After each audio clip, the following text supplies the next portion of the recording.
미식 축구의 모든 것 All About NFL 퍼스트 앤 투 이제 2부 시작하겠습니다. 이번 2부에서는 NFC 북부지구의 네 팀에 대해서 알아볼 텐데요. 이제 먼저 알아볼 팀이 디트로이트 라이온스가 되겠어요. 작년에 최하위였던 네. 이 지구에서 최하위였던 팀이었죠.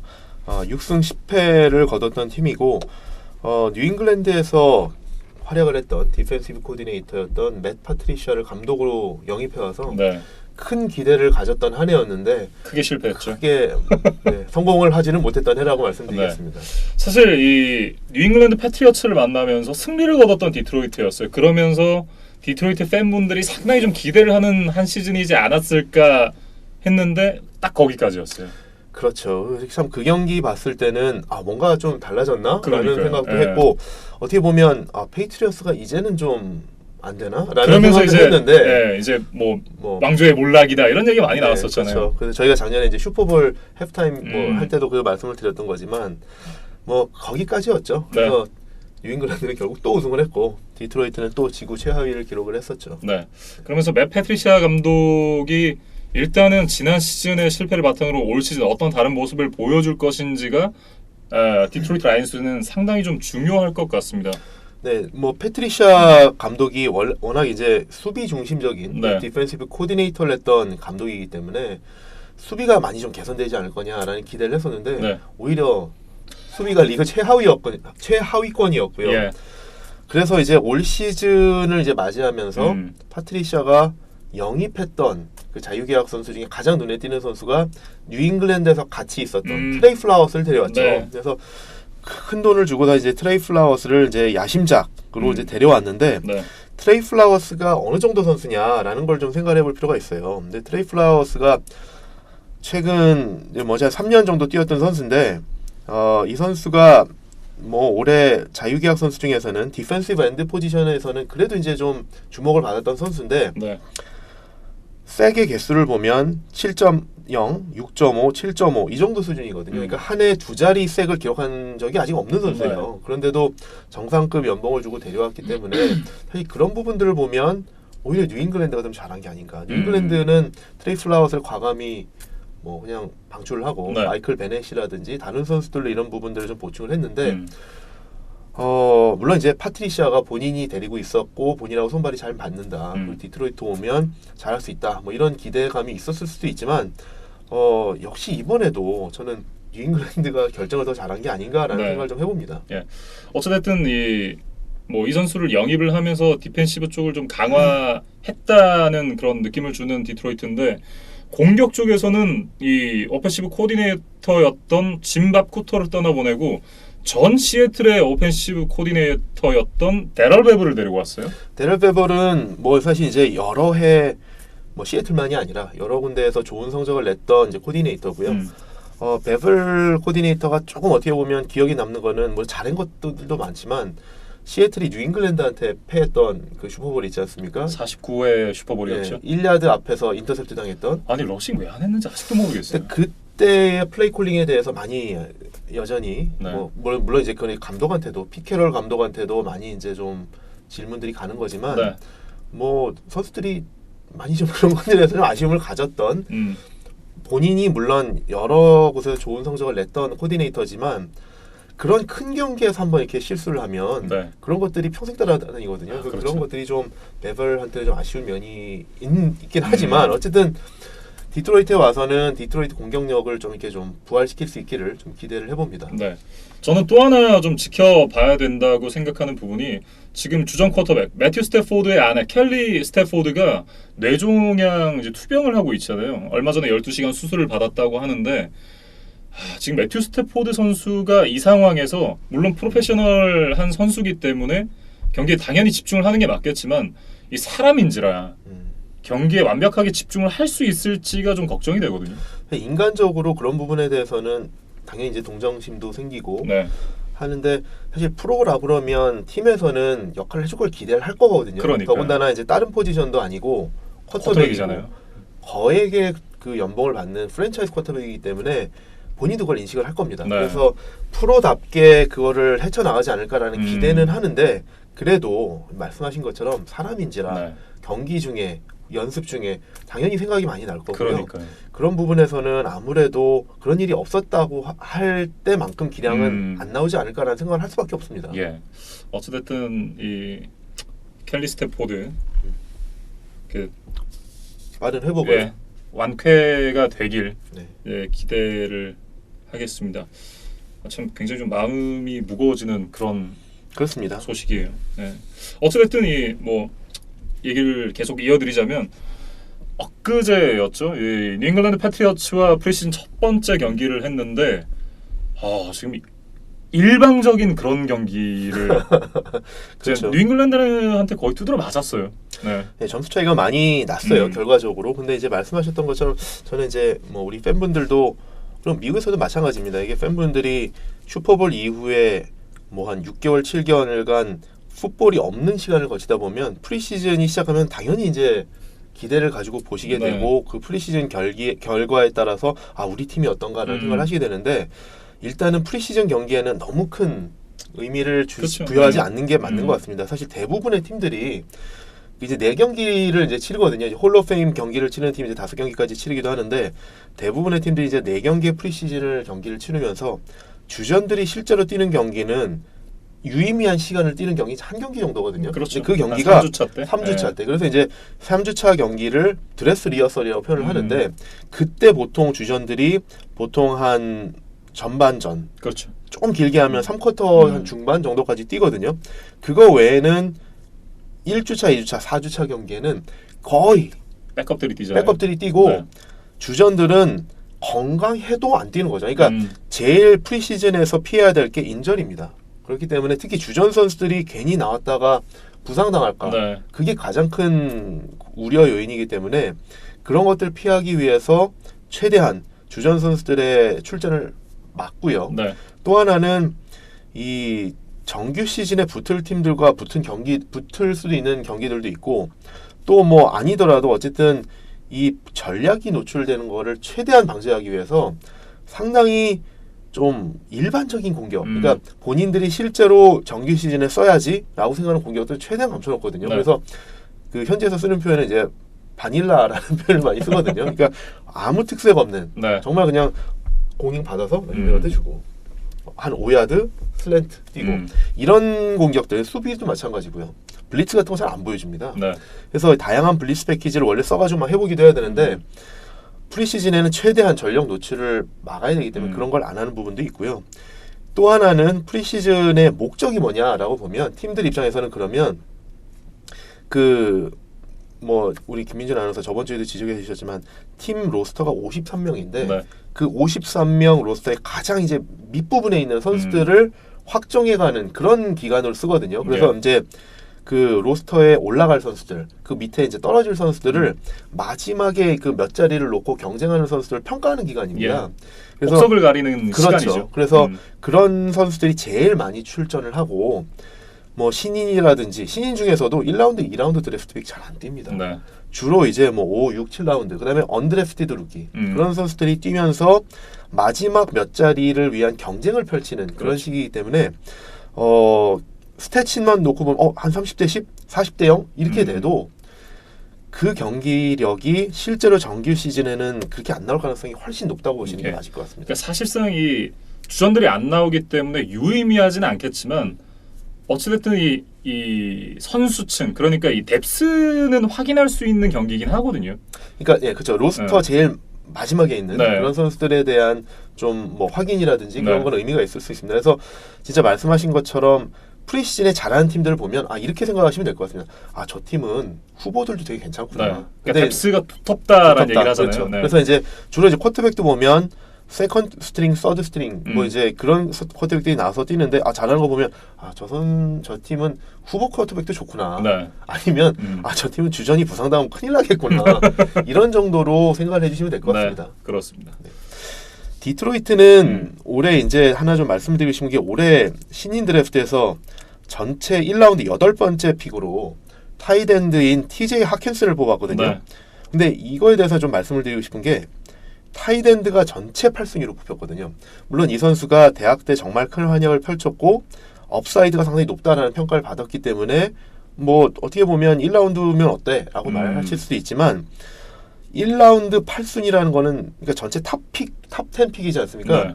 정말 높은 순위의 픽이라고 할 수 있는데 이걸 타이든드한테 썼다라는 거는 사실은 흔치는 않은 일입니다. 네. 그래서 이거에 대해서 좀 말씀드리고 싶은 거는 디트로이트가 아까도 말씀드렸던 것처럼 맷 파트리시아 감독이 와서 수비를 좀 개선을 시킬 거라고 기대를 했었는데 수비가 좀 약했거든요. 네. 그리고 아까 말씀드렸던 것처럼 트레이 플라워스를 데려왔는데 정말 정상급 디펜시브 엔드는 아니다. 그리고 트레이 플라워스도 왔지만 유출된 선수도 봐야 되지 않습니까? 이즈키얼 안사라는 디펜시브 엔드가 나갔거든요. 사실 어떻게 보면 트레이 플라워스와 그냥 상쇄되는 효과라고 볼 수 있을 것 같아요. 그러면은 여전히 수비가 약한데 전체 1라운드 8번째 그러니까 탑 10 픽을 수비한테 썼으면 어땠을까라는 생각을 하게 하는 거죠. 예. 또 왜 그러냐면 이미 자유계약 선수로 제시 제임스를 데려오기도 했어요. 4년 계약이잖아요. 그렇죠. 그런데 또 이 전체 탑 10 픽을 타이덴드에 썼다. 물론 그만큼 그 선수가 와서 제시 제임스하고 투 타이덴 세트로 좋은 뭐 이렇게 콤비네이션을 이룰 수도 있고 그다음에 떠오르는 리시버 저는 이 선수가 정말 기대되는데 디트로이트 공격수 중에 정말 기대되는 케니 걸라데이 이 선수가 지금 이제 3년차 리시버인데 키도 정말 크고요. 수비들이 1대1로 막기가 정말 어려운 선수입니다. 네. 그래서 작년에 이제 3년차 정도 되면서 정말 이제 기량이 만개했는데 이런 선수들과 정말 좋은 공격전을 이룰 수도 있겠죠. 예. 그런데 사실 아까 이제 사실 맷 스태포드를 이제 뭐 와이프가 아프니까 이런 말씀을 하시니까 좀 이런 말씀하면서 좀 하기가 좀 미안한데 매튜 스태포드는 리그 정상급의 연봉을 받는 프랜차이즈 쿼터백입니다. 예. 그러면 뭐 젊은 쿼터백들로 이제 세대 교체를 하는 팀 같은 경우에는 뭐 타이덴도 아니라 러닝백이든 누가 됐든 간에 같이 이제 좋은 선수들을 많이 공격진에 포진해줘서 이 쿼터백이 좀 같이 좀 좋은 기량을 발휘하게끔 둘러싸주는 게 맞다라는 게 일반적인데 베테랑 쿼터백, 그 다음에 프랜차이즈 쿼터백 아직 나이도 그렇게 많지 않거든요. 스태포드 같은 경우는 이제는 팀을 자기가 끌고 갈 수 있어야 됩니다. 네. 그러면 전체 탑 10 픽을 수비에 썼어야 되지 않을까라는 생각을 해보게 되거든요. 예. 그래서 특히 보면은 이 TJ 하킨슨이 뽑혔을 때 이제 타이덴드 이 선수가 뽑혔을 때 뽑을 수 있던 선수들 누가 있었냐 그러면 디펜시브 태클에 에드 올리버 선수가 여전히 남아 있었어요. 예. 근데 에드 올리버 선수가 바로 그 다음 픽으로 버플로로 갔거든요. 그러니까 지금 한 픽 차이로 디트로이트가 데려갈 수 있었던 선수가 아니라 버플로로 갔는데 이 선수 정말 잘하는 선수입니다. 올해 이제 디펜시브 태클 중에서는 먼저 뭐 퀸앤 윌리엄스가 제일 먼저 뽑히긴 했지만 드래프트 평가 과정에서는 이 선수가 전체 1순위 정도까지도 평가를 받은 선수거든요. 상당히 우수한 선수라고 평가가 됐던 선수인데 이 선수를 놓쳤다라는 게 나중에 돌아보면 어떨까라는 게 좀 걱정이 됩니다. 네. 근데 왜 그러냐면 디트로이트는 그런 전력이 있습니다. 디트로이트가 예전에 지금은 이제 인디애나폴리스로 가서 프로볼에도 뽑히는 선수가 되지만 에릭 이브란이라는 타이랜드를 뽑았었잖아요. 네. 근데 그 선수들 그때 또 탑 10으로 뽑았었거든요. 그런데 그때 에릭 이브란을 뽑지 않고 다른 디펜시브 태클을 뽑았으면 어떨까 하는 선수가 있거든요. 그래서 에릭 이브란 다음에 몇 단계 밑에 뽑혔던 디펜시브 태클이 누가 있냐면 에런 도널드가 있습니다. 이런 전력이 있는 팀입니다. 그렇기 때문에 디트로이트 같은 팀들을 보면 장시간 지금 리그 하위권에 처져 있지 않습니까? 이런 팀들을 보면 아, 저때 저랬었는데 네. 데이자부 아니야? 라는 생각을 하게 만드는 거죠. 그래서 네. 이번에도 그러지 않았으면 좋겠는데 저는 TJ 하킨슨이 잘했으면 좋겠습니다. 그런데 에드 올리버가 버펄로 가서 잘하면 또 저랬네 그렇겠죠. 라는 생각을 할 수밖에 없고 그런 것들이 결국은 팀을 빌딩하는 팀을 운영하는 그 프런트 오피스의 역량이라고 할 수 있을 것 같아요. 사실 이 순간의 선택이 평생을 좌우한다 이런 그렇죠. 얘기 하잖아요. 그러니까 이런 프랜차이즈 빌딩에서는 순간의 선택이 진짜 한 10년을 좌우하는 거죠. 네. 에런 도널드는 지금 올해 NFL 탑 100에서 전체 1위가 된 선수입니다. 그러니까요. 근데 그런 선수를 놓치고 에릭 이브런을 뽑았었거든요. 에드 올리버와 TJ 하킨슨은 그런 관계가 되지 않기를 바라봅니다. 예. 어쨌든 이 디트로이트 라이온스는 이번 시즌도 좀 쉽지 않을 것 같다는 그런 예상을 좀 하게 만드는 그런 시즌전 예측입니다. 이제 그린베이 패커스로 이어가겠습니다. 역시나 이 감독 교체 그리고 쿼터백 얘기를 하지 않을 수가 없는데요. 에런 로저스 사실 지난 시즌 스탯상으로는 좋은 수치를 기록을 했지만 결국 포스트시즌 못 나갔단 말이에요. 네, 지금 이제 작년까지 해서 이게 2년 연속 그린베이가 플레이오프 진출이 실패했거든요. 네. 근데 그러면서 가장 직격탄은 감독인 마이크 맥카티가 받았죠. 근데 맥카티 감독 같은 경우에는 지금 뭐 10년 이상 뭐 그린베이에서 감독직을 맡아서 오면서 슈퍼볼 우승도 했었어요. 네. 슈퍼볼 45였나요? 하여튼 뭐 그 정도쯤 됐었던 것 같은데 우승을 했었고 리그에서는 사실은 좋은 평가를 받았던 감독 중에 한 명입니다. 그런데 최근 2년 동안 성적이 좋지 못하고 계속 이제 성적이 안 좋으면서 새어 나오는 얘기들을 보면 에런 로저스와 관계가 좋지 않다라는 것들이 계속 어쨌든 이제 불거지면서 리그 전체적으로 주목을 받았었고요. 네. 그다음에 그런 것들이 어떻게 보면 이제 그 맥카티가 왜? 라고 하면서 계속 맥카티를 주목하게 되는데 맥카티의 플레이 콜링을 보면 상당히 아까 말씀드렸던 바닐라. 그러니까 정말 지금 이제 리그에서는 숀 맥베이 같은 혁신적인 공격을 하는 그런 감독들이 부상을 하고 있는데 네. 맥카티는 그거를 역행하는 감독이다라는 평가를 많이 받았거든요. 네. 아무리 에런 로저스라도 뭐 그 패턴을 일으키면 뭐 방법이 없었다라는 것들이 나오면서 사실 현지에서는 뭐 작년부터 해고되기 전부터도 마이크 맥카티 감독에 대해서 평가를 이렇게 평가를 했었습니다. 다이너소어다. 그러니까 무슨 말이냐면 너무 오래된 네. 오래된 그런 감독이다라고. 멸종 위기다 이런 얘기죠. 그렇죠. 네. 그래서 이제 숀 맥베이 같은 감독이 오고 잭 테일러가 오고 이러는데 마이크 맥카티는 본인이 예전에 했던 거를 계속 고수하면서 에런 로저스한테 그걸 시킨다. 그래서 어찌 보면 사실일 수도 있고 뭐 확대 해석일 수도 있지만 전반적으로 평가를 보면 마이크 맥카티와 에런 로저스를 놓고 팀에서 고민을 하다가 뭐 당연히 프랜차이즈 쿼터백을 택할 수밖에 그럼요. 없는 거죠. 그리고 에런 로저스라는 진짜 뭐 명예의 전당이 거의 확실한 쿼터백을 그렇죠. 가지고 있는데 그 쿼터백도 이제는 30대 중반이다. 몇 년 안 남았다라고 볼 때 그 몇 년 안 남은 그 황금 기간을 잘 활용하자라고 네. 해서 과감히 이제 마이크 맥카티를 버리고 영입한 감독이 그래서 아까 말씀드렸던 숀 맥베이 같은 감독을 영입을 했죠. 네.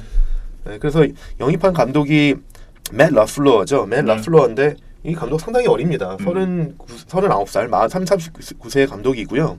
이 감독도 아까 말씀드렸던 이제 잭 테일러처럼 숀 맥베이와의 인연 때문에 사실은 이제 부각이 된 감독입니다. 2017년에 숀 맥베이 스텝으로서 오펜시브 코디네이터 역할을 했었고요. 근데 주목할 만한 것은 그때 램스 플레이 콜링은 맥베이가 있었거든요. 예. 그러니까 오펜시브 코디네이터에 있던 맷 러플로어가 오펜시브 코디네이터였지만 플레이 콜링을 하진 않았습니다. 그러니까 얼마나 과연 그 램스 공격에서 영향력이 미쳤느냐라는 건 아직 확인되지 않았습니다. 네.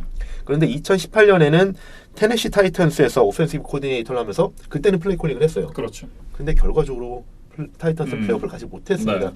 그렇기 때문에 지금 맷 러플로어라는 숀 맥베이와 인연이 있는 공격 코치 출신의 감독을 영입했지만 어느 정도 할 거냐라는 거는 잭 테일러와 마찬가지로 뚜껑을 열어보기 전까지 알 수가 없습니다. 정말 물음표인데요. 그렇죠. 네. 근데 어쨌든 그린베이 입장에서 과감하게 변화를 한 거죠. 사실 그린베이의 어떤 그 특성을 보면 상당히 올드스쿨적인 면이 있습니다. 그러니까 감독도 마이크 맥카티로 10여 년 동안 계속 갔었지만 물론 우승도 했었으니까 계속 신임을 한 거지만 그린베이의 팀빌딩 철학을 보면 자유계약 시즌에 그냥 거의 놉니다. 무슨 말이냐면 프리 에이전트들 사이닝을 거의 안 합니다. 사실 이 마켓이 굉장히 작은 팀이잖아요. 그렇죠. 시장이 작은 것도 있지만 사실 어떻게 보면 이게 팀빌딩의 정성이긴 합니다. 비싼 프리 에이전트들을 데려와서 셀러리 캡에 영향을 받고 그 선수들이 잘 못해서 방출하게 되면 셀러리 캡의 데드머니로 남게 되고 네. 이런 것들이 반복되면서 사실 이제 워싱턴이나 달라스 카우보이스나 이런 팀들이 과거에 상당히 어려움을 겪었던 그런 주 요인인데 그렇죠. 그린베이나 뉴잉글랜드나 이런 팀들, 피츠버그도 그렇고요. 이런 팀들이 계속 어쨌든 단연에 걸쳐서 플레이오프에 그 단골 손님이 있었던 거는 한두 명의 프리 에이전트한테 큰 돈을 쓰지 않고 루키들로 팀빌딩을 하고 이런 것을 했었더라는 것이 그 그린베이의 팀빌딩 철학이거든요. 네. 근데 올해 과감히 마이크 맥카티라는 감독을 방출했고요. 검증되지 않은 39세의 감독을 영입을 했는데 이 감독이 숀 맥베이처럼 잘할지 안 할지는 모르는 거고요. 그렇죠. 그리고 또 하나 기존에 해왔던 것과 달라진 것은 이번에 FA들한테 엄청나게 돈을 많이 썼습니다. 그러니까 그 말은 이제는 팀 철학이 바뀌었다라고 볼 수도 있지만 아까 말씀드린 것처럼 마이크 맥카티 감독을 방출하면서 새로운 감독을 영입해서 에런 로저스 시대에 몇 년 남아있는 이 몇 년을 네. 최대한 활용하겠다라는 거에 FA들도 올인을 했다고 보는 게 맞는 것 같습니다. 그래서 얼마 남지 않은 몇 년 동안 달려야겠다라는 그렇죠. 결정을 한 거죠. 올인을 네. 한 거죠. 그래서 이제 뭐 루키들 한두 명 뽑는 이것도 물론 중요하긴 하지만 과감히 FA들한테 큰 돈을 썼고요. 또 하나는 지금 뭐 그린베이와 경쟁을 하는 시카고와 미네소타가 만만치 않습니다. 네. 그렇기 때문에 그 팀들과 경쟁을 하려면 돈을 써야겠다 라고 생각을 한 것 같습니다. 그래서 이번에 데려온 그 프리 에이전트를 몇몇을 좀 보면은요, 세이프티인 에이지안 에이모스를 데려왔습니다. 이 선수 시카고 출신 선수입니다. 네. 그러니까 두 가지 효과가 있는 거죠. 상대방을 약하게 하고 우리는 보강을 하고. 예, 에이모스는 뭐 정상급의 선수입니다. 그다음에 두 명의 이제 패스 러셔를 데려왔는데 볼티모어에 있었던 사다리어스 스미스를 데려왔고 워싱턴에 있었던 패스러시어인 프레스턴 윌 스미스를 데려왔거든요. 예. 그러면서 상당히 이제 패스러시를 좀 보강을 했는데 제가 느끼기에는 이 두 선수를 프리에이전시가 시작하자마자 데려왔거든요. 근데 프리에이전시 시작하자마자 데려오면 오버페이 하게 됩니다. 왜냐하면 그만큼 비딩 처음에 이제 데려왔다는 거는 남들이 그 선수에게 돈을 쓸까봐 내가 먼저 오버비딩해서 데려오는 것이지 않습니까? 그린베이가 그냥 프리에이전트들한테 돈을 많이 쓴 것만이 아니라 프리에이전시가 땡 시작함과 동시에 엄청나게 많은 그 프리에이전트들을 데려왔거든요. 그러면서 이제 사데리어스 스미스와 프레스턴 스미스도 데려왔는데 어떻게 보면 아까 말씀드렸던 트레이 플라워스도 마찬가지인데 과연 이 선수들이 저 정도의 돈을 받을 선수들인가? 라는 생각을 좀 하게 합니다. 네. 그리고 이제 오펜시브 가드인 빌리 터너도 데려왔고 뭐 루키 패스러셔인 라시안 게리 미시간 출신의 선수를 데려와서 여러 선수들을 많이 보강을 하긴 했는데 네. 한마디로 좀 그린베이의 이번 오프 시즌을 평가를 하면 조금 절박하지 않았나라는 생각을 좀 해봅니다. 네. 너무 절박하면 또 이게 잘 안 풀리잖아요. 그렇죠. 그래서 너무 절박하다 보니까 뭐 감독도 사실 숀 맥베이였으면 모릅니다. 숀 맥베이는 나이가 30이던 31던 지금 최근 2, 3년 동안 한 거 보면 과연 이런 사람이 또 있을까 싶을 정도로 정말 잘하지 않습니까? 네. 그런데 숀 맥베이와 1년 있었다는 그거를 보고 플레이 콜링도 하지 않았던 네. 사람을 데려왔고 물론 잘할 수 있죠. 근데 아직 검증이 안 됐다는 거고 그 다음에 프리 에이전트들도 저 정도까지 서둘러서 비딩을 해서 데려왔어야 되나? 라는 선수들을 초반에 너무 많이 데려왔다는 것을 보면 그린베이가 지금 절박하구나 네. 라는 생각을 하게 합니다. 저는 근데 사실 이 NFL의 지상 최대 과제가 현 시점에서는 넥스트 션 맥베이를 찾는 거라고 아까 말씀을 해주셨는데 사실 션 맥베이는 저는 이 종자부터 다른 사람이라고 생각을 하거든요. 그러니까 예전에 저 어디 인터뷰였나요? 그러니까 몇 년 전의 플레이에 대해서 질문을 했는데 그거에 대해서 다 기억을 하고 얘기를 해주더라고요. 그 상황에 대해서. 그렇죠. 근데 그거를 할 수 있는 사람이 제가 봤을 때 그렇게 많지 않다고 보거든요. 맞습니다. 그래서 지금 제가 말씀드린 건데 숀 맥베이 같은 사람이 그렇게 많이 있으면은 얼마나 좋겠습니까? 그러니까요. 예. 그러니까 뭐 사실 뭐 벨리책 같은 사람 많이 있으면 얼마나 좋겠습니까? 흔치 않거든요. 예. 그렇기 때문에 그런 감독을 찾으면 이제 대박인 거고요. 그런 쿼터백을 찾으면 대박인 거죠. 그런 사람들이 많지 않으니까 희귀성이 있는 거니까요. 근데 이제 숀 맥베이는 이제 말씀하셨던 것도 있지만 전 또 하나 기억나는 게 작년에 이제 시카고 베어스하고의 경기를 앞두고 이제 인터뷰에서 뭐 시카고 베어스의 수비에 대해서 평가를 해달라라는 질문에 숀 맥베이가 보통 이런 질문하면 상대방 감독들은 뭐 전반적으로 수비가 좋고 뭐 그다음에 스타 플레이어 뭐 칼릴 맥이라든지 네. 뭐 이런 선수 한두 명 뭐 잘한다 뭐 이런 걸 텐데 그렇죠. 네. 숀 맥베이는 주전 11명을 한 명 한 명 다 짚어가면서 1분 내에 답을 했거든요. 이런 감독인 거죠. 그러니까 그런 사람은 흔치 않은데 네. 어쨌든 있긴 있으니까 뭐 이게 찾아가는 거겠지만 숀 맥베이가 성공을 했다고 해서 숀 맥베이와 1년 있었던 사람 네. 그리고 31살 뭐 39살 이런 사람이 숀 맥베이와 똑같은 사람일까요? 그거는 진짜 좀 저는 너무 같다고 봐요. 네. 그러니까요. 그리고 그 사람이 진짜 예를 들어서 숀 맥베이 체제 하에서 플레이 콜링을 뭐 단연간 했다. 그래서 숀 맥베이의 성공의 상당 부분은 이 사람이 플레이 콜링한 것에서 나왔다. 근데 이 사람이 그만큼 또 나이도 젊고 혁신적이다. 그러면 모르겠습니다. 근데 네. 젊은데 숀 맥베이하고 1년 있었네. 그럼 숀 맥베이의 성공이 이 사람의 성공이라는 거는 그거는 아직은 모르는 거죠. 그러게 사실 이제 뉴잉글랜드 패트리어츠 얘기를 잠시 꺼내 보면 벨리책 감독 밑에서 몇 년 동안 뭐 코디네이터를 했던 사람들, 코치를 했던 사람들 나가서 감독으로 데뷔했을 때 다들 이 좋지 않았거든요. 그러니까요. 근데 그 긴 기간 동안 밑에서 있었는데도 이 사람의 성공을 가져가기가 쉽지 않았는데 지금 젊은 감독 션 맥베이 밑에서 잠깐 그리고 혹은 뭐 인연이 있었다는 그런 이유로 데려가서 이 사람들에게 이 감독 자리 저는 사실 굉장히 좀 부정적이에요. 그러니까요. 그 사람들이 진짜 그 당사자로서 역량을 발휘했다. 그럼 충분히 그럴 수 있죠. 그러니까요. 근데 그것이 아니라고 보면 어떻게 보면 이런 거겠죠. 그 팀에서 시스템을 그 성공적인 시스템을 와서 이식해라. 그러니까 사실 뉴잉글랜드 코치들은 아마 그럴 거라고 봐요. 네. 그러니까 사실 뭐 찰리 와이스도 옛날에 그랬었고 뭐 맷 파트리시아 이번에 브라이언 플로레스도 그렇지만 그 뉴잉글랜드에서 다년간 있으면서 그 시스템을 알았으니 그 시스템을 와서 그 DNA를 이식해라라는 걸 텐데 뭐 지금 잭 테일러, 맷 러플로 이런 사람들 맥베이 시스템에서 1년 있었는데 네. 그 사람들이 과연 그 시스템을 이식을 할 수 있느냐? 그런 거는 사실 네. 좀 뉴잉글랜드랑 좀 다르지 않을까? 저도 잘 모르겠어요. 좀 더 두고 봐야 될 것 같습니다. 네. 어찌됐든 그린베이 패커스 여전한 이 능력을 과시하고 있는 애런 로저스가 건재하고 있습니다만 이 바뀐 감독이 얼마나 이 팀을 잘 이끌어갈 수 있을지는 좀 미지수가 있다 이렇게 봐야 될 것 같습니다. 네, 그리고 이제 에런 로저스를 말씀해 주셔서 조금만 더 이제 에런 로저스를 말씀드리고 싶은 거는 최근에 물론 이제 에런 로저스는 역대급 쿼터백입니다. 네, 지금 뭐 누가 뭐래도 팀이 못하더라도 개인 성적은 뭐 출중했다고 말씀하셨고 그렇죠. 개인 역량만 보면 정말 훌륭한 쿼터백이지 않습니까? 저는 사실은 에런 로저스 때문에 괴로웠던 적이 많았기 때문에 뭐 사실 에런 로저스 좀 사실 이렇게 좋아하진 않습니다만 개인적인 역량만 놓고 보면 네.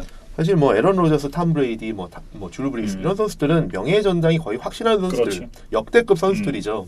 근데 에런 로저스가 최근에 이제 마이크 맥카시 감독과 불화설이 나오면서 최근에 이제 많은 얘기들이 나오는데 그 얘기들을 좀 이제 좀 말씀드리고 싶은 게 이 에런 로저스가 리그에 입단할 때 보면 2005년에 이제 NFL에 1라운드 전체 24순위로 입단을 했거든요. 근데 이제 그때 의외였던 게 그때 전체 1순위 1라운드 첫 번째 픽을 가지고 있던 팀이 샌프란시스코 49ers였어요. 예. 그때 그 49ers 쿼터백이 필요한 상황이었고 그때 이제 신인 쿼터백들 중에서 가장 이제 유망했던 선수가 에런 로저스, 그다음에 알렉스 스미스였거든요.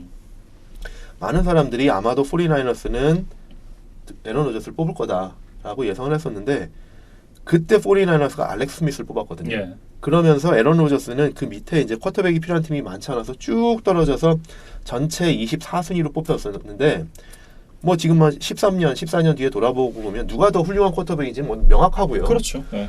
근데 비교 대상이 아니죠. 비교 대상이 예. 아니죠. 근데 이제 어쨌든 에런 로저스가 그때 1라운드에서 전체 1순위로 뽑힐 거라는 기대와는 달리 24순위까지 떨어지면서 드래프트 중계하는 내내 에런 로저스가 비춰졌었거든요. 에런 로저스가 표정이 어떻게 바뀌나. 그린룸이라고 하는데 이제 선수들이 그렇죠. 대기하는 공간, 그린룸에 에런 로저스가 있는 거를 계속 비춰졌었어요. 근데 본인은 지금도 그거를 너무 그때 본인이 수치스러웠다고 얘기를 하는데 그때 49ers에서 오펜시브 코디네이터가 누구였느냐? 마이크 맥카티였거든요.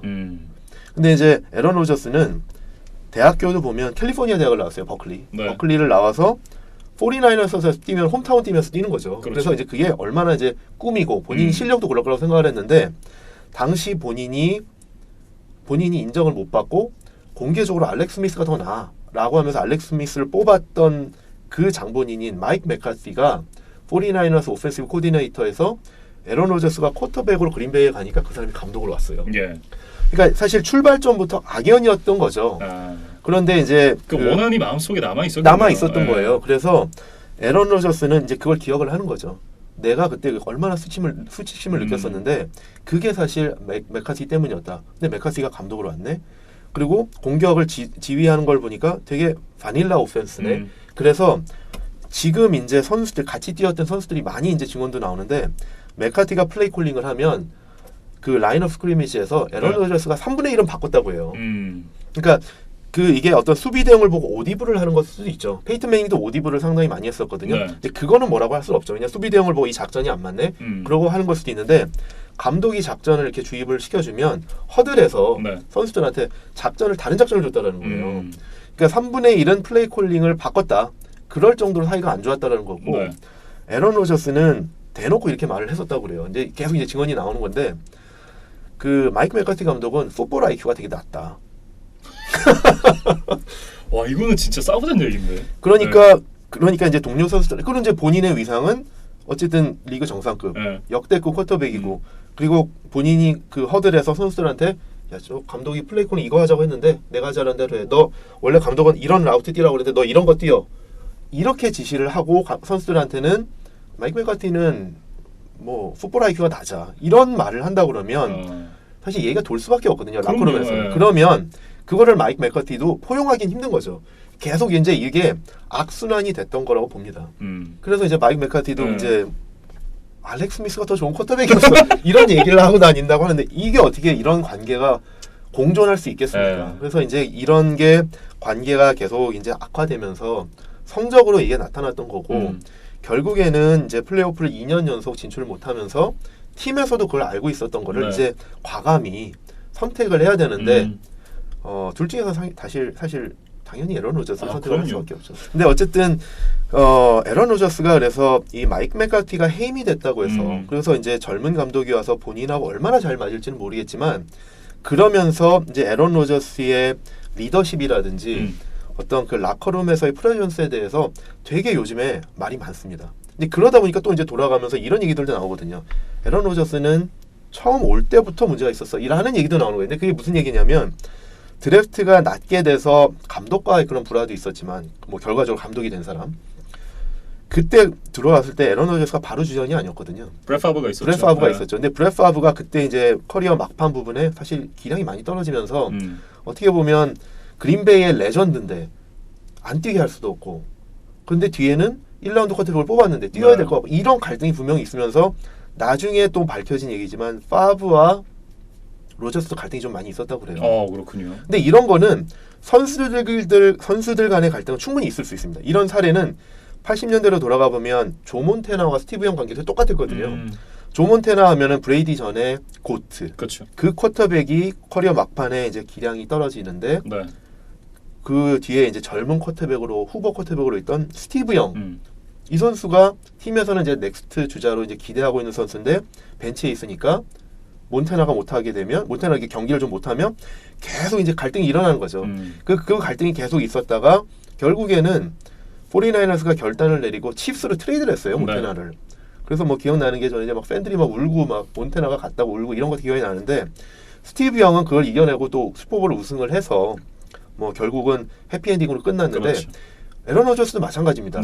로저스도 결과적으로 봤을 때 우승을 했으니까 한 번이지만 우승을 했으니까 그게 해피엔딩처럼 보여지고 끝날 수도 있었는데 맥카티하고의 갈등이 지금 불거지면서 다시 한번 지금 언론에는 그 에런 로저스의 리더십, 에런 로저스의 어떤 인간관계에 대한 그런 얘기들이 상당히 많이 나옵니다. 과거에 있었던 이 수면 아래로 그쵸. 좀 가려져 있었던 이슈들이 다시 떠오르기 시작했군요. 그러니까 모두가 해피하고 결과가 성적이 괜찮을 때는 그런 것들이 묻히는 거죠. 그렇죠. 그런데 성적이 안 좋아져서 누군가가 그 책임을 지고 물러난다. 그러면 그 사람들이 나가면서 했던 얘기들 그리고 그 사람들과 더 친했던 사람들이 하나씩 흘리는 얘기들 이런 것들이 돌면서 이제 에런 로저스에 대해서도 여러 가지 얘기들이 나오는 거죠. 그래서 이제 막 돌아보고 나면 사실 돌아보면 저째 이런 얘기도 했었는데 막 이런 것들이 나오는 거죠. 그래서 또 좀 이제 뭐 제가 자꾸 이제 너무 에런 로저스 얘기하기가 좀 그렇지만 그 전에도 보면 패커스가 상당히 좀 이렇게 좀 초반에 부진한 경우들이 많이 있었거든요. 근데 로저스가 그걸 잘 이겨내고 팀을 플레이오프에 올려고 뭐 그러면서 이제 팬들한테 했던 얘기들이 왜 패커스에 문제 있냐? 그러면 이제 에런 로저스가 했던 얘기가 기억에 남는 게 두 가지가 있는데 하나는 팬들한테 이렇게 얘기를 했었어요. Relax. 대문자 RELAX 이렇게 했었거든요. 그리고 근데 그다음에 실제로 그거를 실행해 보였으니까 실력으로 증명했으니까. 그러니까 그때는 이런 거죠. 역시 에런 로저스. 그러면서 이제 배드에스 기믹도 좀 생기고. 그렇죠. 그리고 이제 뭐 이거 챔피언 벨트 뭐 이거 있잖아요. 정말 이제 사실 정말 잘하는 선수긴 하니까. 그런데 그런 것들이 해피하게 넘어갈 수 있는 것들이 어떻게 보면 맥카티하고의 너무 끝이 안 좋았던 것 같습니다. 어찌됐든 그린베이 패커스 감독 교체 이후에 이번 시즌 과연 3연속 플레이오프 진출 실패가 되게 된다면 얼마나 큰 폭풍이 닥쳐올지도 좀 한번 지켜봐야 될 것 같습니다. 미네소타 바이킹스의 얘기로 이어가겠습니다. 지난 시즌 커 커즌스를 영입하면서 새롭게 좀 이 분위기를 바꿨던 미네소타 바이킹스인데 사실은 업그레이드가 아니라 업그레이드였던 것 같은 그런 시즌이었어요. 좀 가슴 아픈 말입니다. 바이킹스 팬들 입장에서는. 근데 이제 사실인 것 같아요. 예. 그러니까 무슨 말이냐면 컬크 커슨스를 자유계약으로서 큰 돈을 주고 데려와서 그렇죠. 사실 그리고 바이킹스가 그 전년도 몇 년간의 성적을 보면 쿼터백만 있으면 충분히 우승을 넘볼 수 있는 전력. 수비가 워낙 강하기 때문에 쿼터백만 있으면 좀 되겠네. 플레이오프에서 기적적인 승리를 이끌었던 케이스 키넘도 네. 덴버로 이제 자유계약으로 갔고, 근데 진짜 비어 있는 그 공백을 채워야 되는 건 당연한 거거든요. 그래서 이제 데려왔는데 기량이 그렇게 좋지 않다라는 게 작년에 이제 좀 증명이 됐는데 네. 그게 이런 거죠. 사실 이제 미네소타가 수비가 정말 좋은데 오펜시브 라인이 좀 좋지 않았거든요. 근데 이제 그러면 아까 이제 제가 이제 맷 스태포드 얘기할 때도 말했지만 자유계약 선수로서 큰 돈을 받고 프랜차이즈 스타 대접을 받는 쿼터백 정도면 공격에서 다른 부분이 좀 약한 부분이 있더라도 뭐 리시버가 좀 약하다든지 네. 러닝 게임이 좀 약하다든지 오펜시브 라인이 조금 약하다든지 그런 부분들은 사실은 쿼터백에 그만큼 투자를 해줬으면 그 쿼터백 그 역할을 해줘야 됩니다. 캐리해야 되죠. 네. 팀을 캐리해야 되는 거죠. 이제 그런 역할을 기대를 하는데 미네소타 오펜시브 라인이 사실 작년에 좀 좋지는 않았는데 네. 그걸 이겨내지 못했어요.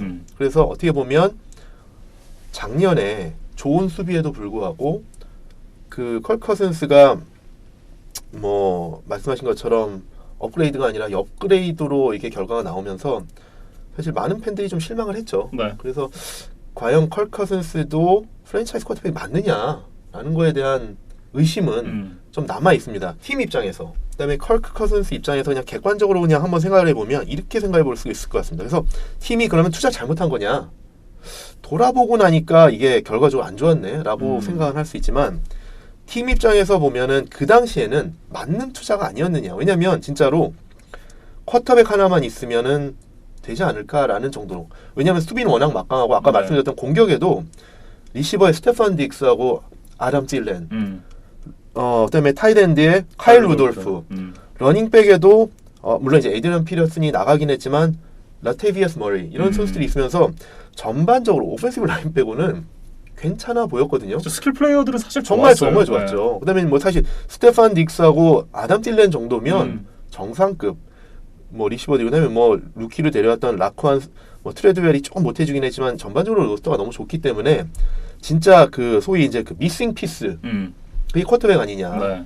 그러면은 그 입장에서는 아까 이제 저희 뭐 그린베이도 말씀을 드릴 때도 그랬고 디트로이트도 그랬지만 우승에 가까울 때는 한번 질릴 필요가 있습니다. 그렇죠. 네. 그럼 당연히 미싱 피스가 쿼터백이네. 그러면 쿼터백을 찾아야 되는데 미네소타가 팀 전력이 좋다 보니까 드래프트에서 그렇게 뽑을 만한 순위가 안 되는 거죠.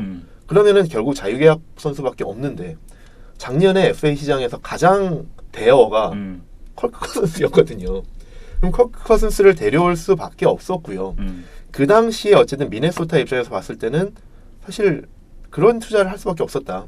그리고 돈을 많이 주긴 했는데 쿼터백들 주전급이 아니더라도 쿼터백들은 연봉이 인플레이션이 그만큼 있기 때문에 그만큼 투자를 하게 되고 그런 돈을 들일 수밖에 없었는데 결과가 나빴다고 해서 그게 잘못된 선택이었을까라는 거는 조금 비판하기 어렵지 않을까라는 생각을 해봅니다. 비판하기는 어렵겠지만 어쨌든 업그레이드였다는 것만은 너무 명확한 그런 한 시즌이었던 것 같습니다. 근데 그러면서 이제 그 부분을 강화하기 위해서 전 덴버의 감독이었던 게리 쿠비악을 어시스턴트 헤드 코치 그리고 오펜시브 어드바이저로 이제 영입을 하게 됐는데 게리 쿠비악이 이 커크 커즌스를 어떻게 좀 끌어줄 수 있느냐가 이번 시즌의 화두일 것 같습니다. 이 게리 쿠비악이 슈퍼볼 50을 덴버 브론코스가 우승했을 때 감독이었거든요. 그렇죠. 그리고 그때 누가 쿼터백이었냐면 페이튼 매닝. 네. 그런데 그 둘이 했던 플레이의 핵심을 보면 페이튼 매닝이 커리어 막판에 이제 우승을 했었던 건데 그때 페이튼 매닝도 패스를 혼자 만들어내는 능력은 전성기 때만 못했었거든요. 그래서 그때 게리 쿠비악이 썼던 전술이 많이 썼던 게 뭐냐면 플레이 액션을 많이 썼어요. 근데 플레이 액션이라는 거는 공을 받아서 러닝백에게 주는 것처럼, 그러니까 수비에게 한번 속임수를 가하는 거죠. 그래서 러닝백이 공을 가지고 나가는 것처럼 속임수를 쓰면 이제 수비는 순간적으로 수비 대형이 러닝백에 반응을 하게 되는데 플레이 액션 이후에 페이튼 맨이 시간을 조금 벌어서 이제 패스를 하는 그런 공격을 많이 했었거든요. 쉽게 말해서 러닝백이 어그로를 끌어주면 그 몇 초간의 공백, 그 공백을 쿼터백이 잘 살려서 패스를 한다 이런 개념이잖아요. 그렇죠. 페이튼 매닝은 그때 어깨가 상당히 안 좋았어요. 어깨 수술도 하고 그래서 현지에서는 그때 페이튼 매닝이 어깨 상태를 뭐라고 표현했냐면 누들이라고 표현했었거든요. 페이튼 매닝의 어깨가 누들이다. 그래서 이게 무슨 말이냐면 페이튼 매닝이 패스를 워낙 잘하는 이제 장거리도 잘하는 그런 그 패싱 능력을 가진 쿼터백이었는데 커리어 후반부에는 덴버에 갔을 때는 그래서 이제 한번 시애틀한테 대패를 한 적도 있지 않습니까? 슈퍼볼에서. 근데 이제 그때만 해도 페이튼 매닝이 이미 어깨가 완전히 나간 상태라 누들이다. 그러면서 페이튼 매닝이 혼자 수비를 상대로 해서 패스를 정상적으로 할 수 있는 상태가 아니다라는 평가를 많았었거든요. 그거에 대처하기 위해서 그 플레이 액션을 많이 썼었거든요. 근데 지금 컬 커슨스는 상태가 그거랑은 좀 다르지만 그렇죠. 스스로 오펜시브 라인의 열쇠를 딛는 능력은 아직 부족하다는 거죠. 그러니까 오펜시브 라인이 무너져서 패스러시가 들어오면 바로 색을 당하고 이런 거는 컬 커슨스가 작년에 계속 보여줬던 모습인 거죠. 네. 그러니까 그런 거를 플레이 액션으로 몇 초라도 시간을 벌어줘서 수비수들이 잠깐이라도 러싱에 반응하게끔 하고 컬크 커슨스가 이제 리시버들한테 공을 던지는 그런 시간을 벌어주는 그런 효과가 플레이 액션이거든요. 네. 근데 그 플레이 액션을 잘하는 감독이 이제 게리 쿠베악입니다. 그래서 이분을 완전히 감독은 아니지만 어시스턴트 헤드 코치, 뭐 플레이 콜링 어드바이서 이런 개념으로 이제 데려온 거죠. 그래서 그런 거를 아마 이제 좀 많이 연습을 하지 않을까 싶습니다. 그래서 컬크 커슨스를 도와주기 위해서 선수들보다는 뭐 사실 이제 이런 게 있는 거죠. 컬크 커슨스에게 워낙 돈을 많이 줬기 때문에 다른 선수들을 보강하기에 한계가 있는 거죠. 셀럽캡이 있으니까. 그러니까 그거에 영향을 받지 않고 할 수 있는 방법은 감독, 뭐 코치 이런 걸로 좀 보강을 했다고 볼 수 있죠. 어쨌든 뭐 여전히 스킬 플레이어들 좋은 선수들이 남아 있고 뭐 쿼터백 커크 커즌스만 각성을 한다면 사실 대권에 도전할 수 있는 팀이잖아요. 그렇죠. 근데 미네소타가 지금 뭐 컬크 커슨스도 그렇지만 최근에 보면 쿼터백 운이 좀 없습니다. 그러니까 그 2014년, 15년 이때쯤에 이제 1라운드에서 테디 브리지워터를 드래프트했었거든요. 근데 테디 브리지워터에 대한 뭐 기대도 상당히 컸죠. 사실 테디 브리지워터도 그 해에 전체 1순위 드래프트 픽이라고 이렇게 평가도 초반에 될 정도로 상당히 좀 주목을 받았던 선수였어요. 물론 이제 그 해에 드래프트에 쿼터백이 강하지는 않았던 해지만 어쨌든 1라운드로 데려왔거든요. 그래서 이제 기대를 했는데 브리지워터가 얼마 못 뛰고 무릎 부상을 당했어요. 네. 그러면서 이제 브리지워터가 뛰지 못하면서 다급했던 바이킹스가 그때 데려왔던 선수가 그렇죠. 1라운드 픽을 하나 더 주고 필라델피아한테 샘 브래드포트를 1라운드 픽을 주고 데려왔거든요. 근데 샘 브래드포트는 사실 뭐 전체 1순위로 예전에 뽑혔던 쿼터백이지만 램스나 필라델피아를 거치면서 프랜차이즈 쿼터백은 아니다라는 게 증명이 됐던 선수인데 그 선수한테 다시 한번 배팅을 한 거죠. 우리 팀 전력이면 샘 브래드포드가 와서 잘할 수 있지 않을까 했는데 그 전력이 다 안 됐어요. 네, 시원하게 망했죠. 그렇죠. 네. 그래서 결국 이제 뭐 샘 브래드포드 실험도 실패로 돌아가면서 어떻게 하느냐. 그래서 사실 큰 기대하지 않았던 케이스 키넘이 뭐 플레이오프에서 기적적인 활약을 펼쳤는데 그 선수도 이제 또 방출이 뭐 이렇게 프리 에이전트로 이적을 하고 하니까 컬커 선수한테도 이제 돈을 걸었는데 첫 해에는 어쨌든 더 두고 봐야겠지만 첫 해에는 운이 없었습니다. 네. 운이 없었는지 정말 이 실력이 부족했던 그렇죠. 것인지는 이번 시즌 그리고 다음 시즌을 거쳐보면서 좀 알 수 있을 것 같습니다. 어쨌든 커크 커즌스의 활약 여부가 상당히 중요한 이번 시즌의 미네소타 바이킹스가 되겠습니다. 이제 시카고 베어스로 넘어가겠는데요. 창단 100주년을 맞는 해. 일단 뭐 지난 시즌 맨 내기 감독이 성공적인 연착륙을 하면서 정말 강팀으로 거듭난 시카고 베어스입니다. 이 시카고 베어스가 지난 시즌 성공을 거둘 수 있었던 바탕은 바로 이 수비였는데 디펜시브 코디네이터가 지금 덴버 감독으로 갔어요. 네, 빅 펜지오 코치죠. 코치가 이제 작년에 시카고 수비를 정말 엄청나게 잘 이끌어서 뭐 여러 뭐 기록적인 측면에서 여러 부분에서 팀 랭킹 1위를 기록했던 부분이 많아요. 뭐 인터셉트라든지 펌블이라든지 뭐 테이크어웨이 전체적으로도 그랬고 수비 랭킹이 전반적으로 다 상위권에 맴돌았었죠. 그 정도로 팀 수비를 잘 이끌었던 코치인데 올해 이제 오프 시즌 때 덴버의 감독으로 낙점이 돼서 이제 갔죠. 사실 어떻게 보면 시카고가 올해 그 오프 시즌에 선수들을 많이 잃었거든요. 그러니까 네. 워낙 이제 뭐 선수들이 좋은 선수들이 많으면 그 중에 자유계약으로 누가 풀리면 계속 이제 뺏길 수밖에 없는데 어떻게 보면 뭐 잃은 선수들보다 이 빅 펜지오 코치를 잃은 게 가장 큰 전력 누수라고 생각할 수도 있을 것 네. 같습니다. 그러면서 이제 척 파가노를 새롭게 디펜시브 코디네이터로 선임을 했는데 그러면서 수비 코치진도 대거 교체가 됐습니다. 이 부분이 이 수비에 어떤 영향을 끼칠지가 상당히 좀 큰 이슈라고 말씀을 드릴 수 있을 것 같아요. 맞습니다. 이게 전력상의 다운그레이드가 됐다고 보지 않을 수는 없을 것 같습니다. 그러니까 특히 이제 코치부터 보면 이제 척 파가노 코치도 뭐 나쁜 코치는 아닙니다. 네. 이전에 이제 뭐 볼티모어 레이븐스라든지 그런 데서 이제 좋은 수비를 이끌었었고요. 뭐 인디애나폴리스 콜스에서도 뭐 어느 정도 팀을 이제 뭐 수비를 이끌었었던 코치이기 때문에 그리고 워낙 이제 리그에서 오래 생활했었기 때문에 뭐 트랙 레코드는 있죠. 하지만 과연 이분이 오셔서 빅 펜지오처럼 할 수 있느냐라는 거는 좀 의구심이 생기는 게 예. 빅 펜지오는 가는 곳마다 팀을 완전히 턴어라운드 시켰던 전력이 있습니다. 그러니까 대표적으로 빅 펜지오를 발굴한 사람은 지금 이제 미시간 대학의 감독인 짐 할버 감독이거든요.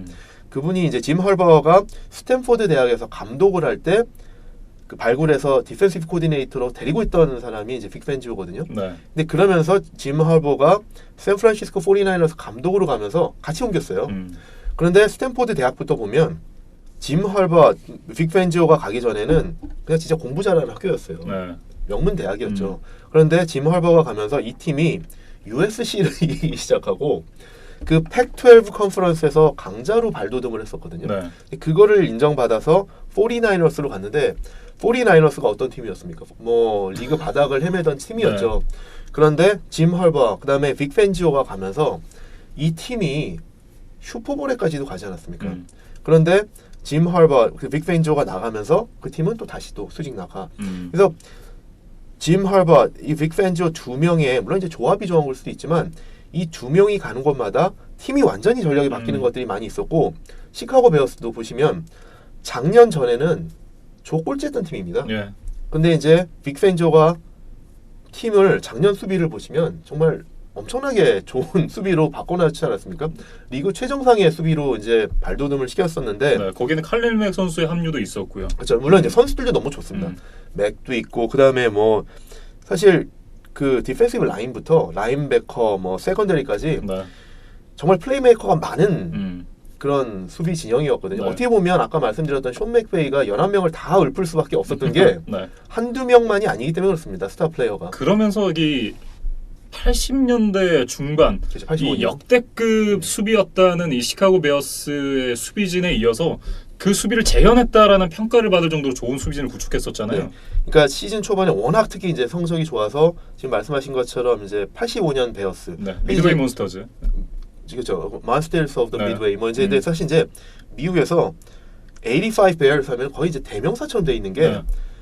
좋은 수비의 대명사처럼 돼 있습니다. 그래서 역대 최고의 수비라고 불리고요. 베어스가 어쨌든 이제 그 정도로 그 이제 85 베어스에 비교될 정도로 작년에 정말 좋은 수비를 갖춰서 물론 이제 결과적으로 봤을 땐 그 정도까지는 되지 않았습니다. 근데 정말 그 정도에 비교될 정도로 좋은 수비를 갖췄었는데 그 수비에서 이제 빅 펜지오가 나갔고요. 네. 그다음에 또 나간 선수들 보면 아까 이제 그린베이 얘기하면서 말씀드렸던 세이프티 에이드리안 에모스가 나갔고 코너백 브라이스 켈러한이 나갔고 네. 이런 선수들이 사실은 나가면서 보강된 선수들 보면 코너백에서는 버스터 스크린, 뭐 세이프티에서는 하하 클린턴 딕스. 예. 나쁘다고 말할 수는 없는 선수들이지만 지금 말씀드렸던 뭐 브라이스 켈러헨, 에이드리안 에이모스 이런 선수들과 비교하기는 좀 애매하고요. 코치도 말씀드렸던 것처럼 척 파가노라는 뭐 그래도 이 리그에서 오랫동안 뛰었던 코치이긴 하지만 빅 펜지오만큼 어떤 임팩트 있는 코치는 아니지 않을까라는 네. 측면에서 보면 어느 정도 전력이 누수가 될 것 같다는 생각을 해봅니다. 예.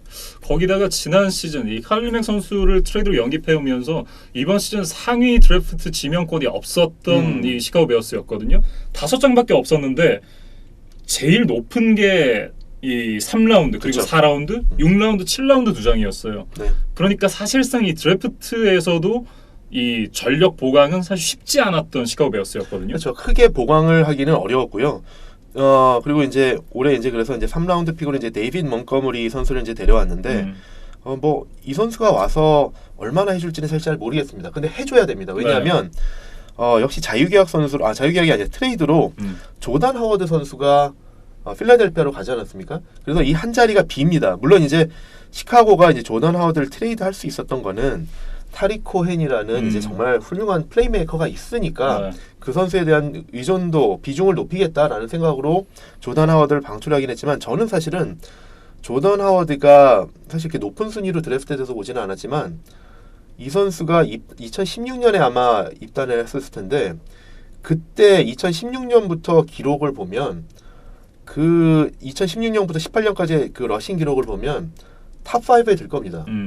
1위는 당연히 이제 뭐 엘리엇이고요. 네. 걸리 뭐 이런 선수들이 있고 사걸리 이런 선수들이 있고 조던 하워드가 탑 5에 들 겁니다. 그 정도로 저는 기대 이상으로 많은 활약을 해주던 선수인데 이 선수를 트레이드 했다라는 거는 뭐 그만큼 타릭 코먼한테 기대도 크다고 할 수 있지만 저는 아깝다는 생각이 듭니다. 예. 조던 하워드를 방출했다는 게 아깝다는 생각이 들고 그런 면에서 이번에 드래프트한 데이빗 몬거메리 선수도 좀 역할을 해줘야 되지 않을까 기대를 해봅니다. 예. 사실 좀 약간 반쯤 농담 섞어서 얘기를 하자면 지난 시즌 이 키커 코디 파키 외에는 큰 막 구멍이 있다는 느낌을 주지 않았던 시카고 베어스인데 어쨌든 뭐 이런 전력 누수들 올 시즌에 어떻게 작용을 할지 좀 봐야겠어요. 네, 그 뭐 코디 파키 말씀하셨으니까 좀 얘기를 해볼까요? 코디 파키도 뭐 방출됐으니까요. 네. 근데 뭐 저도 이제 그 오늘 말씀드릴 거 좀 적어오면서 코디 파키도 전력 누수라고 할 수 있을까? 뭐 이렇게 생각을 적어오긴 했는데 코디 파키도 사실 작년에 좀 안 좋던 기억들이 있지만 그 전에는 뭐 팀에서 잘했어요 사실. 그랬던 건데 너무 인상적인 그런 장면들이 몇 개가 있었던 거죠. 이제 대표적인 게 이제 플레이오프 때 와일드카드 경기. 경기에서 이제 뭐 필드골을 못 넣어서 패했었고요. 그거 넣었으면 사실 그렇죠. 올라가는 거였잖아요. 그렇죠. 그래서 그걸 못 넣어서 패했었고요. 아 이런 기억이 또 나올 수 있을까 싶은데 디트로이트 라이언스와의 경기에서 필드골 2개, 엑스트라 포인트 2개를 놓쳤었는데 맞아요. 그래서 총 기억났어요. 4개를 네. 놓쳤었는데 4개를 다 골대를 맞힌 거예요. 네. 그러니까 축구를 치면 한 경기에 골대를 4개를 맞힌 거거든요. 근데 풋볼에서는 한 경기에 이렇게 4개? 그거 진짜 쉽지 않거든요. 한 선수가. 네. 근데 정말 나중에는 한 2개, 3개 하다 보니까 이번에 또 맞추는 거 아니야? 라는 생각이 들 정도로 뭐 그랬던 장면이 인상이 깊었습니다. 그래서 네. 시카고는 그런 부분에서 좀 보강이 필요한데 아직도 사실은 시카고는 키커를 찾지는 못한 것 같습니다. 예.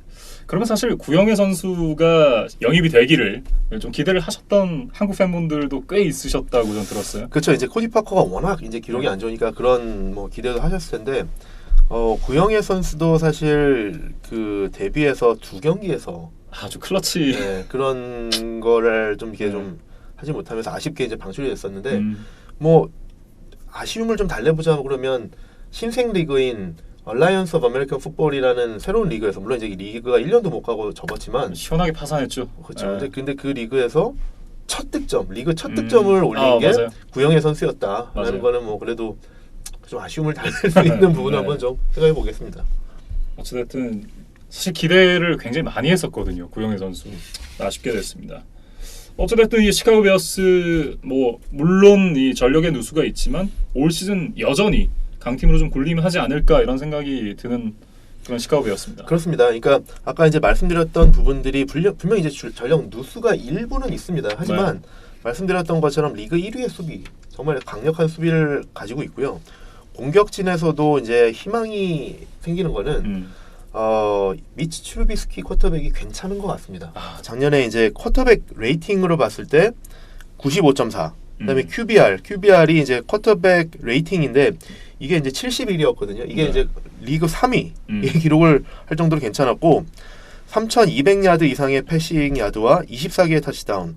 그다음에 본인이 직접 뛰어서도 400야드 이상을 뛰었거든요. 네. 그러니까 어떻게 보면 쿼터백이 400야드 뛰는 것도 흔치는 않아요. 그렇죠. 그러다 보면 추루비스키가 괜찮은 듀얼 스트레이트 쿼터백이다라고 네. 생각할 수 있을 정도로 작년에 괜찮은 활약을 보여줬거든요. 그리고 이제 앞으로 이제 뭐 2년차, 3년차 이제 갈수록 기량이 더 발전하지 않겠느냐라는 부분들을 보면 네.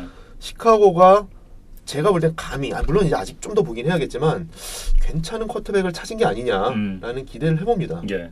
이 향후 이 프랜차이즈 쿼터백으로 발돋움할 수 있는 그런 가능성을 좀 엿봤다. 그렇죠. 그렇게 말씀을 가능성을 드려야겠어요. 엿봤다라고 말씀드릴 수 있을 것 같습니다. 예. 이렇게 시카고 베어스까지 정리를 해 보겠습니다. 이제 순위에 대해서 한번 예상을 해볼 텐데요. 사실 여기는 1, 2, 3, 4가 너무 확실하게 보이지 않나 싶은 그런 지구예요. 그러니까 사실 팬분들이 어떻게 보기에 따라서 이게 조금 이게 좀 불편하게 생각하실 수도 있는데 그냥 객관적으로 생각을 해보면 네. 일단 최하위는 작년과 마찬가지로 디트로이트 라이언스가 될 것 같습니다. 그리고 세 번째로는 감독이 교체가 되긴 했지만 다른 부분들이 아직은 좀 미지수이고 감독도 아직 좀 검증되지 않았다라는 부분에서 그린베이가 조금 힘든 시즌을 보내지 않을까라는 예상을 해봅니다. 그리고 이제 1, 2위 경쟁이 이제 시카고와 미네소타가 되지 않을까 싶은데 그래도 미네소타보다는 미네소타 아까 말씀하신 것처럼 쿼터백이라든지 이런 부분이 아직 좀 더 검증돼야 되는 부분이 있고 해서 그리고 시카고가 워낙 수비가 강하고 쿼터백이 나름 괜찮은 것 같다. 그래서 이제 업사이드가 보이는 쿼터백이 있다라는 측면에서 시카고가 그래도 이번 시즌도 한번 좀 우승을 하지 않을까라는 예상을 감히 해봅니다. 그러니까 지난 시즌 제 기억이 맞다면 바이킹스가 뒷심 부족으로 인해서 플레이오프 진출을 하지 못했었는데 그렇죠. 올 시즌도 비슷한 양상으로 가지 않을까 싶은 개인적인 생각이 좀 있어요. 그러니까 사실 NFL이 경기 수가 많지 않기 때문에 한두 경기 삐끗하면 1년 레이스를 정말 망칠 수도 있거든요. 그래서 이제 사실 많은 지역 언론들에서 뭐 한 패, 1패만 해도 사실 좀 이렇게 이렇게 엄청나게 이제 패닉하지만 2연패, 3연패 하면요, 하늘이 무너진다 이럽니다. 그렇기 때문에 1년 내내 얼마나 그 팀들이 컨시스턴트하게 플레이를 보여주느냐가 되게 중요한데 미네소타가 작년에 좀 그런 모습을 보였었고요. 그런 부분들이 아무래도 쿼터백이 불안하고 오펜시브 라인이 불안하고 하는 팀들에서 많이 보여주는 증상이거든요. 근데 그런 면에서 놓고 보자 그러면 미네소타가 올해 그런 걸 극복할 수 있을까라는 게 좀 상대적으로 시카고보다는 좀 우려가 되는 부분이 있고 시카고는 여전히 수비력을 바탕으로 한 그런 어떤 경기력이 상당히 좀 우수하다고 보입니다. 그리고 이제 시카고 팬들이 조금 이렇게 좀 어떻게 생각하실지 모르겠지만 저는 지금 시카고를 사실 상당히 좀 높게 평가를 합니다. 그래서 시카고 베어스가 사실 전에 보면 80년대 우승할 때도 그랬지만 한 해 잘하면 다음에 못하고 잘하고 못하고 이렇게 계속 반복해서 소위 말하는 그 지속적인 성공을 보이지 못했거든요. 서스테이너블하지 못하다라는 모습을 많이 보였었고 그래서 지구 우승을 2연패한 것도 보면 2005년, 2006년 외에는 최근에는 없습니다. 그 정도로 한 해 잘하고 못하고 이런 거를 보였는데 이제는 베어스가 조금 이제 좀 서스테이너블한 좀 지속적으로 좀 성공을 할 수 있는 팀이 어느 정도 바탕이 깔리지 않았나 감히 좀 평가를 해봅니다. 그리고 그거를 리그 차원에서 좀 보자 그러면 예전에 혹시 존 매든 잘 아시죠? 존 매든 잘 알진 않고요. 존 매든을 어떻게 기억하고 계십니까? 왜냐하면 존 매든을 어떻게 저는 기억할 수 왜냐하면 사실 저는 이 NFL을 보기 시작한 지가 그렇게 오래되지 않았기 때문에 웬만한 이 과거의 선수들은 다 지난 영상이라든지 기사라든지 이런 부분들로 접했기 때문에 맞습니다. 그러니까 존 매든을 어떤 사람으로 기억하느냐에 따라서 이제 세대가 나이가 나오거든요.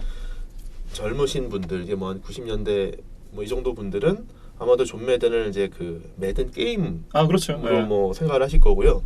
조금 그 전 세대로는 이제 해설자로 기억을 하실 거고 더 이제 나이가 많으신 분들은 오클랜드 레이더스의 전성기를 이끌었던 감독으로 기억을 하실 거거든요. 어떻게 기억을 하고 계십니까? 저는 게임으로 먼저 알았고요. 그 다음에 이제 중계를 하면서 공부를 하다 보니까 해설자였다라는 걸 알게 됐고, 그러다 보니까 그 전에 이제 감독이었다 이런 걸 알게 됐죠. 근데 이제 매든이 대단한 거는 그 세 가지 측면에서 다 대박을 터뜨렸거든요. 오클랜드 레이더스의 감독으로서도 우승을 여러 번 하면서 사실 이제 엄청난 그 명예를 누렸었고요. 해설자가 돼서도 정말 인정을 많이 받았어요. 그러면서 그 방송국을 떠나서 NFL 전체적으로 봤을 때 가장 인기 있는 영향력 있는 해설자였거든요. 그다음에 이제 게임으로도 지금 대표적인 NFL 게임이지 않습니까? 그래서 세 가지 측면에서 다 성공을 했는데 제가 이제 존 매든 얘기를 꺼내는 이유가 뭐냐면 존 매든이 저는 이제 기억나는 것 중에 하나가 저는 이제 해설자로 처음 이제 저도 이제 코치로서 활약하던 모습은 영상으로만 봤고 그 존 매든이 해설할 때 했던 얘기 중에 전 정말 인상 깊었던 얘기가 하나 있거든요. 근데 그게 뭐냐면 존 매든이 89년쯤인데 그때 해설을 하면서 이런 얘기를 했었어요. 올 시즌에 이제 본인이 잘하는 팀들 랭킹을 매기면서 올해 1위는 베어스다라고 했는데 결과적으로 49ers가 우승했었어요. 근데 어쨌든 그 해에 이제 시즌 초반에 베어스 경기를 중계를 하면서 뭐라고 그랬냐면 올해 나는 베어스가 1위다라고 하면서 베어스가 잘할 때 NFL이 좋다. 이렇게 얘기를 했어요. 근데 그게 무슨 의미냐 생각해 보면 리그를 대표하는 팀들 소위 이제 그 플래그십 프랜차이즈들이 몇 개 있어요. 네. 그러니까 뭐 샌프란시스코 49ers라든지 달라스 카우보이스라든지 뭐 뉴잉글랜드 페이트리어스라든지 그린베이 피츠버그 이런 팀들이 있는데 네. 지금 약간 뭐 몇십 년간 좀 주춤하면서 이 팀들에 밀려 있었지만 예전 80년대 이전 그리고 더 예전으로 내려가 보면 아까 말씀드렸던 뭐 클리블랜드 브라운스 그때 시절을 생각하면 리그를 대표하는 팀을 꼽으라고 그러면 클리블랜드, 시카고 베어스, 뉴욕 자이언츠 이런 팀들이었거든요.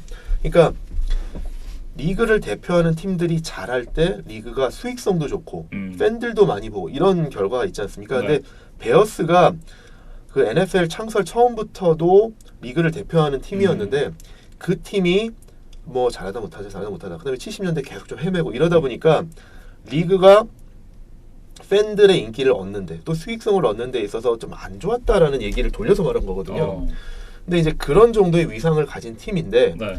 이제 베어스가 저는 좀 보면 이제는 그 한 해 못하고 한 해 잘하고 이런 걸 이제는 좀 문턱을 넘지 않았을까라고 생각을 해봅니다. 그래서 이제는 진짜 다시 베어스가 리그를 대표하는 플래그십 프랜차이즈 중에 하나로 좀 발돋움을 좀 준비하고 있는 때가 아닌가라고 네. 좀 생각을 해봅니다. 더구나 팀 창단 100주년을 맞는 해기도 하니까 성적도 상당히 굉장히 중요하잖아요. 그렇죠. 네.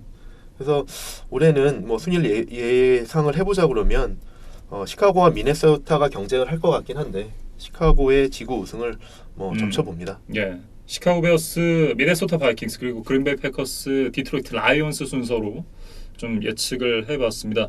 네, 이번 2부를 보시고 혹시나 궁금하신 점이 생기셨다면 팟빵이나 이 유튜브를 통해서 질문을 남겨주십시오. 그러면 이진만 해설위원이 아주 친절하게 답글을 남겨주실 겁니다. 여기서 2부를 마무리하도록 하겠습니다. 이거 이어지는 3부에서는 이번 시즌 주목해 봐야 할 신인들에 대해서 알아보도록 하겠습니다.